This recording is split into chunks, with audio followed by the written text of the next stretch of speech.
Hello and welcome to another CAD Switch video on our tools for Archicad. After years of making the most capable Archicad objects, we are now making them the easiest to use. In this episode we'll be showcasing the improvements to infinite openings that will make this your favourite tool. As you know, infinite openings is a feature-rich tool with over 30 components covering all the possible functions in the known world for operable elements.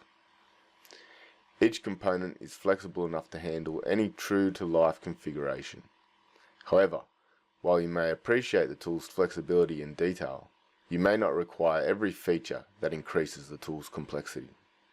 Hence, our new control panel tool enables you to turn off features within infinite openings and very quickly establish your own streamlined version of the tool.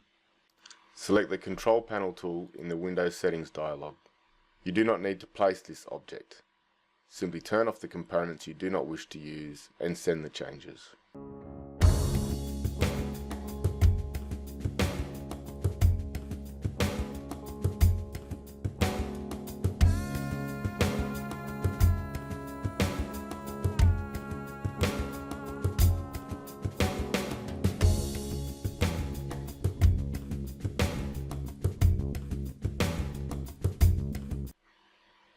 Now go into any of your openings and you will see the effects right away.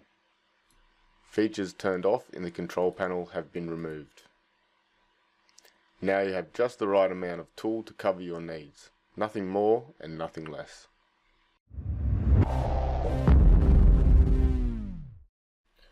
We have made another significant improvement to the usability of the tool by implementing a new interface for the design page. This update provides a single page experience with access to the tool's common functions, all laid out in an easy to follow step-by-step interactive guide. Before we demonstrate this new interface, it's important to provide a little tip on tooltips in Archicad.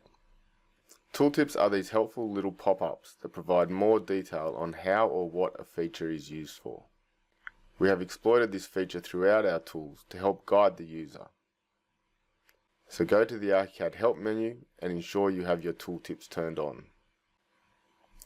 Now you can see all the little gems of information that we place throughout our objects. Let's delve into this new interface. In this main area we have a series of buttons that guide you through configuring your opening. You start with shape and size and then move through panel arrangements, openings, glass, and end on frame size. These displays cover only the features you regularly need for efficient use of the tool. If you're unaware of how to use a function, there are now links to the relevant YouTube video where you can see a demonstration on the very function you are looking at. These links are placed throughout the object where demonstration videos are available. If we find ourselves down in one of the deeper sections of the interface, we can always navigate straight back to the design page via this icon. Now let's go through the process and quickly create a glazing arrangement that will demonstrate the new interface well.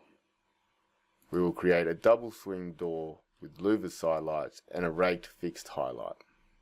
Starting at the beginning, you can see we now have a series of options for window shapes.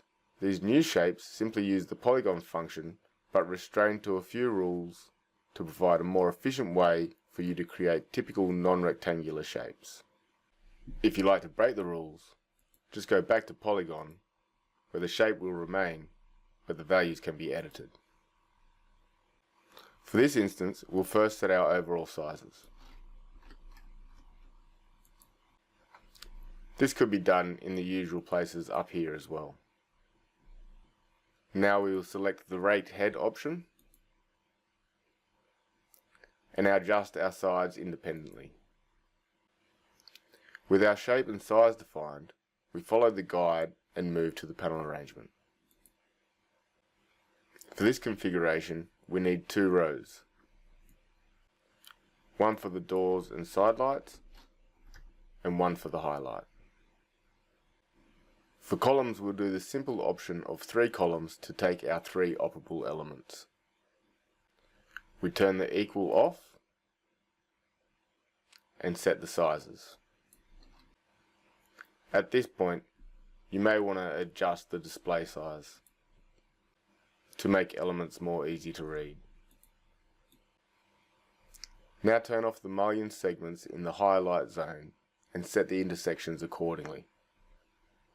Now we follow the guide to the next function of placing our opening types.